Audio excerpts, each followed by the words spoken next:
Buenas tardes. El día de hoy quiero compartirles eh, un pequeño artículo que revisé de Nature sobre un nuevo medicamento que se llama tirzepatida, el cual tiene ya algunos años que se ha estado desarrollando, pero justamente me gustó mucho este pequeño artículo porque enumera justamente una serie de evidencia científica y fácilmente entendible. Es titulado Tirzepatida y diabetes, en camino de superar la terapia actual. Y aquí está la referencia en la parte de abajo. Mi nombre es Héctor Iván Saldívar Cerón, soy profesor asociado C de tiempo completo de la carrera de médico cirujano de la FES Iztacala de la UNAM. Bueno, entonces sabemos que en la diabetes mellitus tipo 2 existe un riesgo cardiovascular altamente elevado con un problema de salud pública, tanto en México como en el mundo. Y también sabemos que durante la última década el tratamiento farmacológico de la diabetes se ha transformado para buscar nueva clase de medicamentos que impacten sobre los efectos cardiovasculares. Hablando de dos grupos que recientemente han aparecido en el mercado y que han demostrado estos efectos, son los inhibidores de CGLT2, los cuales ha demostrado tener efectos cardiorrenoprotectores con evidencia en protección de la insuficiencia cardíaca congestiva y la enfermedad renal. Y los análogos de GLP-1, los cuales abordan una disminución en el riesgo aterotrombótico. Ahora, ¿qué es lo nuevo que ha aparecido? Es este tercer grupo de medicamentos que son agonistas duales tanto de GLP-1 como de GIP y se denomina terzepatide. Este es el primer agente de agonista dual tanto de las incretinas, que es GLP-1 y GIP, los cuales han demostrado clínicamente tener efectos impresionantes sobre la reducción de los niveles de glucosa, pero también sobre el peso. Y recientemente el estudio SURPAS-4 sugirió que la tirzepatide no se asoció con un aumento del riesgo cardiovascular en relación con el riesgo observado con la insulina glargina en pacientes con enfermedad cardiovascular ya establecida o con un alto riesgo de desarrollarla. Es decir, no solo es un medicamento que disminuya los niveles de glucosa, sino que aparte hay una reducción en el peso y que aparte disminuye los eventos o el riesgo cardiovascular en relación con otras terapias convencionales como la insulina. Ahora, ¿cuál es la eficacia que se ha demostrado de tener una terapia dual contra otros análogos de GLP-1? Sabemos perfectamente que la semaglutida es el primer análogo de GLP-1 que se ha autorizado para diabetes mellitus y para control de peso. En México acaba de entrar la versión oral, que es el Rybelsus. Sin embargo, existen estudios que han evaluado la eficacia de la tirzepatida contra la semaglutida. Lo que se ha visto es que la tirzepatida mostró una reducción del 2.3% en la hemoglobina glicada contra la semaglutida que fue de 1.86. Además, hubo una reducción de resistencia a la insulina. ¿Por qué? Porque se ha observado que tras 26 semanas la tirzepatide aumenta significativamente los niveles de adiponectina. Existe una reducción de alrededor del 8% del valor inicial de la resistencia a la insulina medido por HOMA2IR. Además que la tirzepatida también aumenta los niveles de la proteína de unión IGFs, lo cual provoca un aumento en la sensibilidad a la insulina.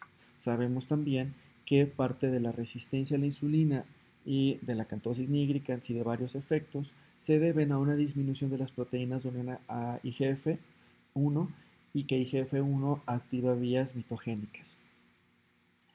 Hay otro estudio de Dutta y colaboradores que mostraron que durante el uso clínico de un año se observó que la tirzepatida era superior a, no nada más a la semaglutida, sino a la dulaglutida, a la insulina de Gludec y a la insulina glargina con respecto a la eficacia glucémica y a la reducción de la obesidad. Por lo cual ellos concluyen que la tirzepatida es quizás el agente más potente desarrollado hasta la fecha para abordar el problema mundial de la diabesidad, es decir, de la diabetes y la obesidad cuando encontramos un paciente que tiene estas dos enfermedades. Ahora, ¿cuál es el mecanismo de acción de la tirzepatida, la cual sabemos que es un análogo dual de GLP-1 y de GIP, las cuales son incretinas? Bueno, eh, la tirzepatida entonces se va a unir a los receptores de GLP-1, pero también a los receptores de GIP. Durante muchos años, GIP fue pues el patito feo de la historia, en el cual pues no se demostró que de manera individual aumentaba la secreción de la insulina o tuviera un efecto importante sobre la secreción como sí lo hacía GLP-1, lo cual se demostró que tenía el mayor efecto incretina en estos experimentos cuando se empezó a investigar las incretinas. Ahora, sabemos que estas dos moléculas tienen efectos en el sistema nervioso central, en páncreas e importantemente en el tejido adiposo. A nivel del sistema nervioso central existe una disminución del apetito, un aumento de la pérdida de peso, una disminución de la ingesta. Y esto era interesante porque cuando se empezaron a utilizar los análogos de GLP-1, bueno, no solamente aumentaba los niveles de secreción de la insulina, el efecto incretina, sino que también provocaba una disminución de peso, lo cual pues contrarrestaba el círculo vicioso de obesidad, diabetes, por lo cual hasta actualmente sabemos que estos medicamentos son altamente efectivos para síndrome metabólico, para obesidad y para diabetes, justo por el control en el eje del hambre. También en el páncreas aumenta los niveles de secreción de insulina, la biosíntesis de insulina y la sobrevivencia de las células beta, lo cual es importante porque también sabemos que dos problemas muy importantes en diabetes mellitus tipo 2.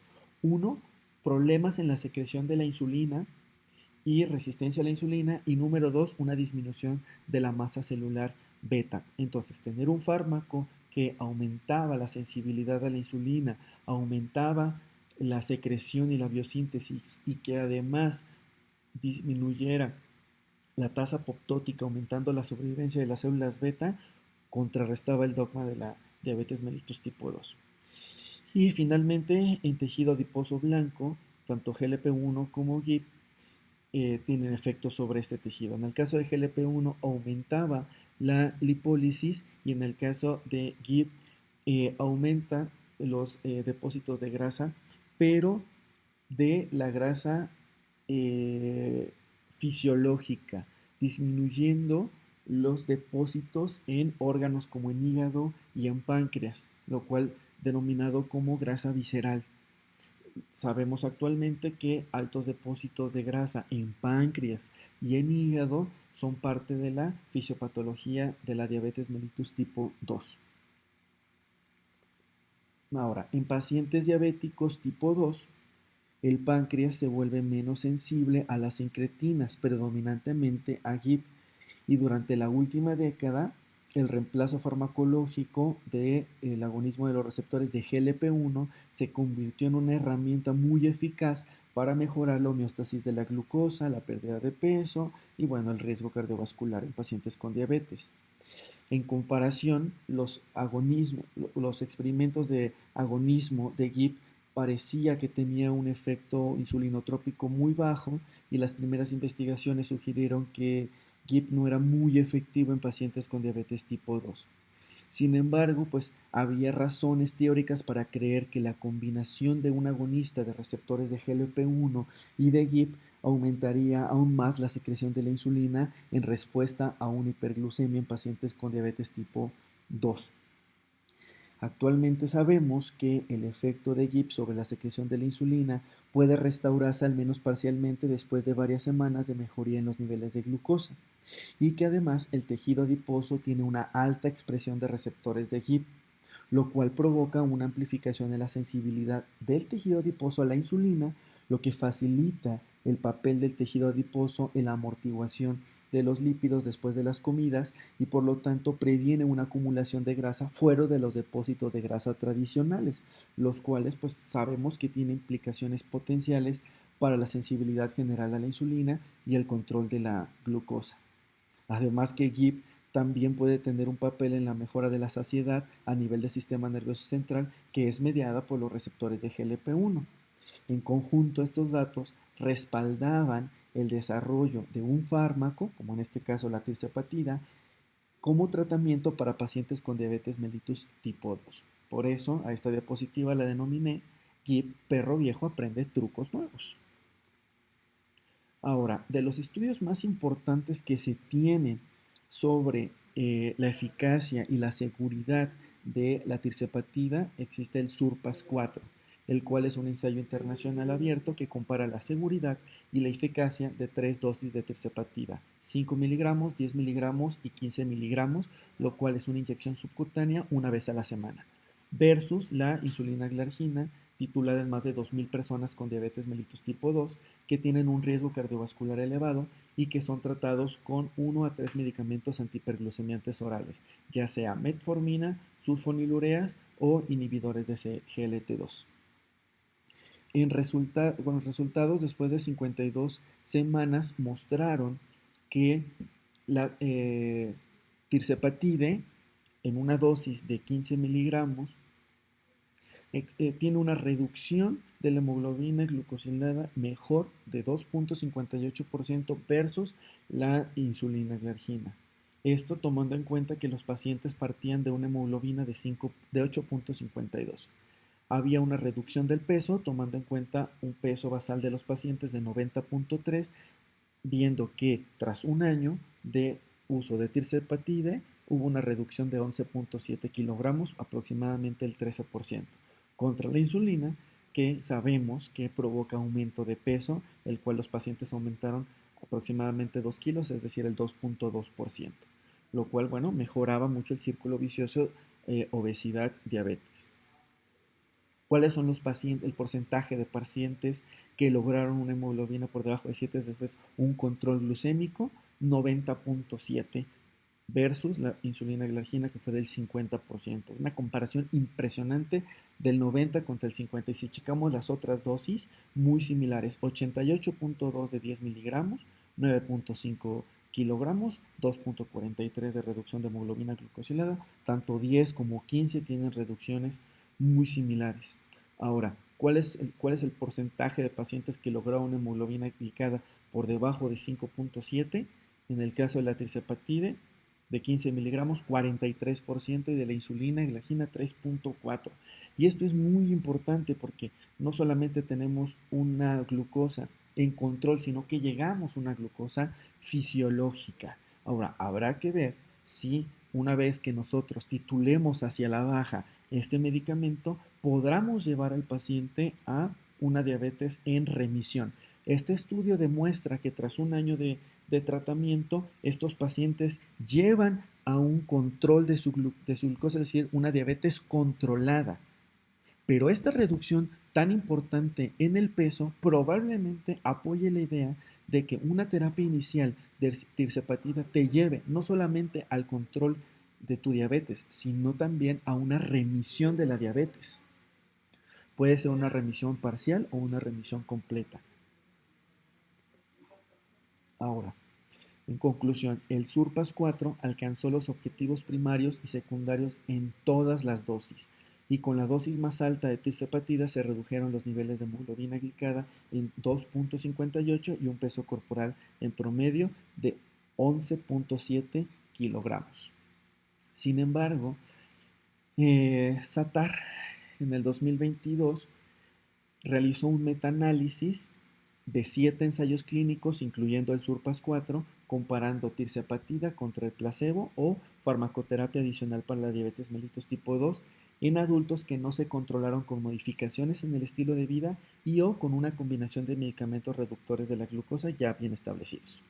Y el principal objetivo de este metaanálisis fue la comparación del tiempo transcurrido hasta la primera aparición de eventos cardiovasculares adversos mayores, confirmado en 4 componentes: el MACE-4, que es muerte cardiovascular, infarto agudo de miocardio, accidente cerebrovascular, angina inestable hospitalizada, entre los grupos de tirzepatida contra los grupos de control, cuyo objetivo de este metaanálisis no nada más es ver la seguridad y la eficacia, sino demostrar que la tirzepatida no tiene efectos adversos cardiovasculares y que aún protege contra estos efectos adversos, los cuales hasta hace algún tiempo eran componentes necesarios para la aprobación de un nuevo medicamento para la diabetes por la FDA. Entonces podemos ver en la última figura donde vemos el análisis de tiempo de eventos confirmado por MACE-4 o el MACE-4 que y aunque estos 7 ensayos clínicos tenían diferencias en el diseño del ensayo, la duración y los brazos de comparación, presentaban pues resultados muy similares, lo cual permitía revisar la totalidad de los eventos cardiovasculares. Y en general, los pacientes que recibieron tirzepatida demostraron un coeficiente de riesgo de 0.8 con un intervalo de confianza del 95% entre 0.57 y 1.11 para eventos cardiovasculares adversos mayores. Ya sabemos que son definidos como una combinación de muerte cardiovascular, infarto agudo del miocardio, accidente cerebrovascular y hospitalización por angina inestable, con estimaciones puntuales similares de menos de 1, tanto para la mortalidad cardiovascular como para la mortalidad por todas las causas.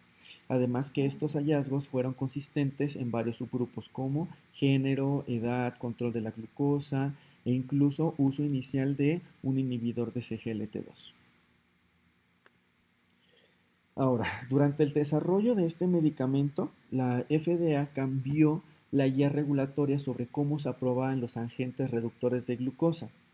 Sobre la base sobre la guía del 2008, los nuevos agentes debían demostrar la seguridad cardiovascular a través de varios pasos, incluyendo una evaluación de seguridad inicial para su aprobación basado en datos cardiovasculares en los ensayos de fase 2 y de fase 3, con un límite no inferior al límite de intervalo de confianza menor de 1.8, seguido de un ensayo específico de resultados cardiovasculares controlados contra placebo con un límite superior de 1.3. Por lo general, el análisis de esto requiere aproximadamente una muestra de 120 eventos para excluir daños en el límite entre 1.8 y 600 eventos en el límite de 1.3, y por lo general un ensayo de resultados con el poder estadístico adecuado se requerirían aproximadamente mayor de 1000 eventos. Ahora, en el metaanálisis que anteriormente les mostré, se incluyeron 142 eventos cardiovasculares, por lo que en el paradigma de aprobación anterior del 2008 se habría cumplido el primer paso para la aprobación de este medicamento.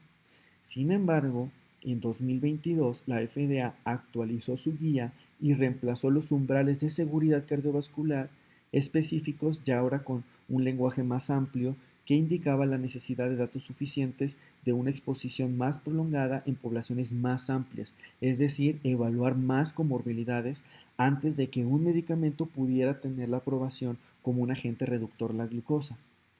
Se entendió que el beneficio cardiovascular requería de ensayos dedicados potencialmente a una superioridad. Ahora, la tirzepatide se encuentra actualmente bajo revisión de la FDA y de la Agencia Europea de Medicamentos como un agente hipoglucemiante sobre la base de datos de SURPASS-4 y sobre la base de datos de SATAR.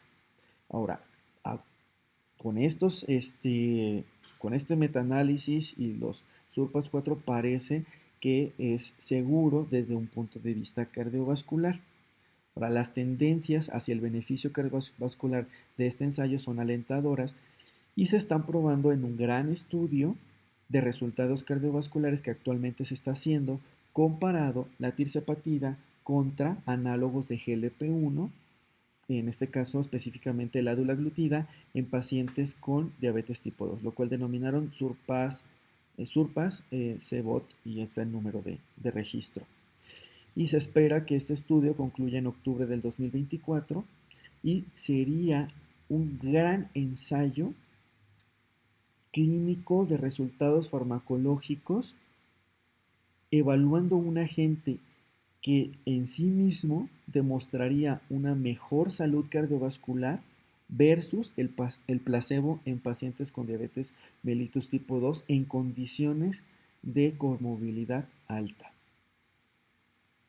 Ahora, si el agonismo de incretina es más potente con terzepatida y demostrara que tiene mejores resultados cardiovasculares en comparación con los logrados con la dulaglutida, esto proporcionaría entonces beneficios impresionantes de un primer fármaco con este mecanismo de acción que controla la obesidad, la diabetes y que además disminuye los riesgos cardiovasculares comparados con el placebo. Ahora, bueno, afortunadamente el arsenal o las herramientas farmacológicas que tenemos para el control de la diabetes está creciendo impresionantemente y este medicamento nos da la promesa de mejorar la salud cardiovascular y mitigar el riesgo cardiovascular. Ahora, actualmente, al tener más opciones terapéuticas, tanto los investigadores como los médicos, o ambos, deberían centrarse en refinar un enfoque de medicina de precisión para dilucidar cuáles son los impulsores clave en los pacientes para identificar cuáles son los agentes específicos que mejor se adapten a su perfil de riesgo particular, así como sabemos qué pacientes se ven beneficiados con los análogos de GLP-1 y cuáles son beneficiados con los inhibidores de CGLT2 y cuáles en combinación, porque actualmente se está evaluando los beneficios de combinación de análogos de GLP-1 con inhibidores de SGLT2. Ahora, lograr esta panacea, este objetivo, pues requiere un esfuerzo de colaboración entre la industria, la academia y las agencias regulatorias. En conclusión, pues los agonistas duales del receptor de GIP y GLP-1 demuestran efectos impresionantes en la reducción de la glucosa y la pérdida de peso. Y esperamos ansiosamente los resultados de estos ensayos de resultados cardiovasculares en curso para saber si la terapia de incretina dual también puede proporcionar una mayor protección cardiovascular que las opciones disponibles actualmente. Y bueno, pues muchas gracias.